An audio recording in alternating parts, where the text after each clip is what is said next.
আপনি একজন ক্যান্ডিডেট হিসাবে কমিশনারের কাছে বাপের ক্ষমতা নয়, পারমিশন দেয়নি এরা দালালি করছে তৃণমূলের।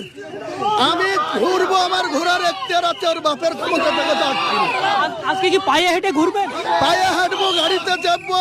গাড়ি তো আমার ট্যাক্স পেয়ার দেওয়া গাড়ি, আমার গাড়িতে চাপা কে আটকাতে? আমার গাড়ি এইভাবে পুলিশ আটকাতে পারে না। পুলিশ দালালি করছে না। আমরা খবর পেলাম যে আপনার কর্মীদেরকে পিছন থেকে আঘাত করছে বা আটকে দেওয়ার চেষ্টা করা হয়েছে প্রশাসন। আটকাবে, আবার আমি ভেঙবো, দেখে যাব, দেখি না আটকাতে।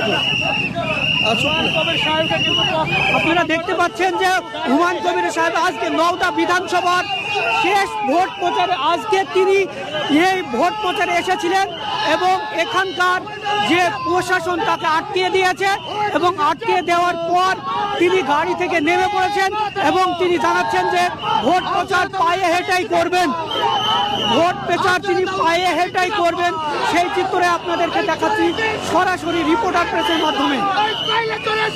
সরাসরি দেখছেন আপনারা রিপোর্টার প্রেসের মাধ্যমে যে আজকে হুমায়ুন কবিরকে আটকে দিয়েছে, কারণ প্রশাসনের পক্ষ থেকে জানানো হচ্ছে যে পারমিশন নেই, কিন্তু হুমায়ুন সাহেব জানাচ্ছে আমার কেন্দ্র, আমি বিকেল 5টা পর্যন্ত ঘুরতে পারি কমিশনারের আইন অনুযায়ী। সেই চিত্রে আপনাদেরকে তুলে ধরছি নওদা থেকে। আজকে আপনারা জানেন প্রথম দফার শেষ প্রচার, আর শেষ প্রচারেই হুমায়ুন কবির সাহেব তার কেন্দ্র 74 নম্বর নওদা বিধানসভায় তিনি প্রচারে নেমেছেন, জনসংযোগে নেমেছেন।